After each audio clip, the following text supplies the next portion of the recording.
गेले अनेक वर्ष मी माझा रूट असा की पहिलं शिर्डीला शनी शिंगणापूर आणि तिथून मोरगावचा गणपती आणि मग 31ला वस्तीला आम्ही इथे येतो आणि सकाळी 1 तारखेला इंग्रजी नवीन वर्षाच्या पहिल्या दिवशी अंबाबाईला अभिषेक करून दर्शन घेऊन मग आम्ही वर्षाचं कामकाजाला सुरुवात करतो. पण त्या मंत्रीच मिळालं म्हणून अशातला भाग नाही आहे. मंत्री मिळाला हा दुगुणा आनंद आहे.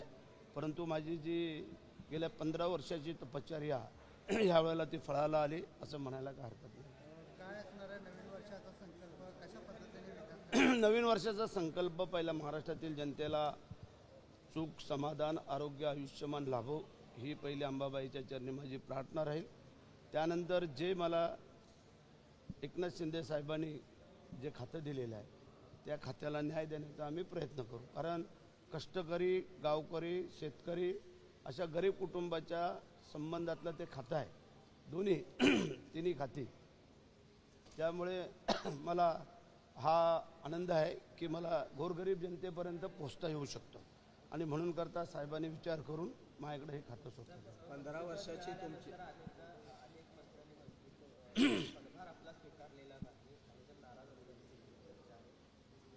असं काही नाही आहे. आता 1-2 दिवसामध्ये सगळेच पदभार स्वीकारतील. आम्ही पण नाही स्वीकारला. आम्ही पण उद्या गेल्यानंतर तो पदभार स्वीकारणार आहोत. तसे प्रत्येकजण आपापल्या कार्यालयाची काय डागडुजी असेल इतर काय थोडंफार काम असेल किंवा अनेक काही गोष्टी असतील त्याच्या अनुषंगाने पण बऱ्यापैकी सगळ्यांनी स्वीकारलं. 10-1 लोक आहेत ते ह्या 1-2 दिवसामध्ये स्वीकारतील.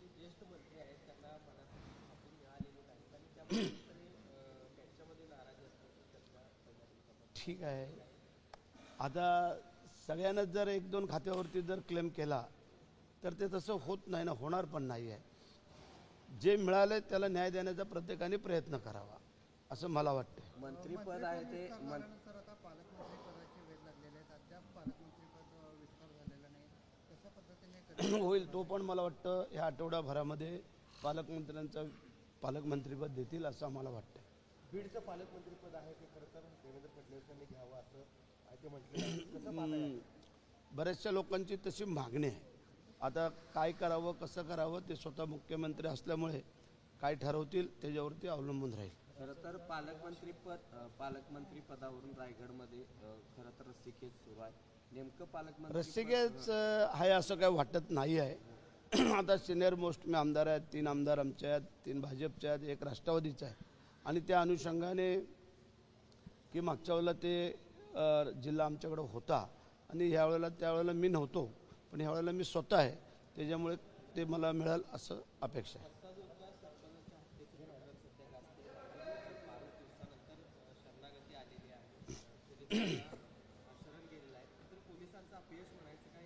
नाही, अपयश म्हणायचं असं नाही म्हणावं लागणार. कारण त्यांनी जे काय प्रयत्न करत होते त्याला घाबरून त्यांनी शरणागती पत्करली असं आम्हाला वाटतंय.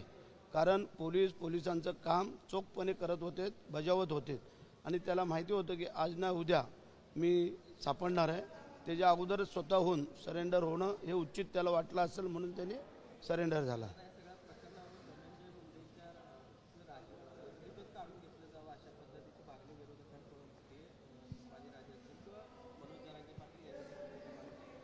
त्यांनी मागणी केलेली आहे. त्याची पूर्ण तपासणी झाल्यानंतरच मुख्यमंत्री हे ठरवतील आणि त्याच्यावरती अवलंबून राहील. स्थानिक स्वराज्य संस्थेच्या निवडणुका आता डोळ्यासमोर आहेत. त्याचबरोबर शिंदेच्या शिवसेनेत येण्यासाठी अनेक जण उत्सुक आहेत ठाकरे सेनेतले. तशी काही गोष्टी घडणार आहेत का येणार? घडणार आहेत. कारण बरेचसे उत्सुक आहेत आणि आमची सुरुवात पण झालेली आहे आणि आम्ही जे येतील त्यांना आम्ही घेऊन आम्ही सगळ्यांना बरोबर घेऊन जाण्याचा प्रयत्न करू.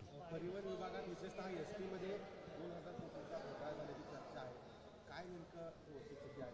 अनेक माध्यमांमध्ये नाही, आत्ताच तर परिवहन मंत्री म्हणून प्रताप सरनाईकांनी चार्ज घेतलेला आहे. मला निवडणुकीच्या 15 दिवस अगोदर हा चार्ज मिळाला होता मंडळाचा. परंतु आता हे परिपूर्ण मंत्री आहेत त्यामुळे जे काय असं काय झालेलं असेल घडलं असेल त्याची चौकशी करून जो कोण असेल त्याला शासन होईल.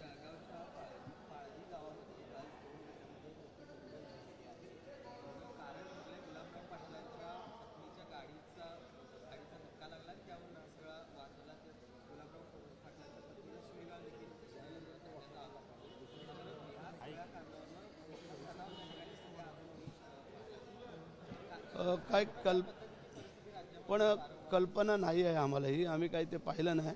कदाचित काल संध्याकाळी किंवा रात्री जर झालेली घटना असेल, परंतु आम्ही माहिती घेऊ की वस्तुस्थिती काय आहे.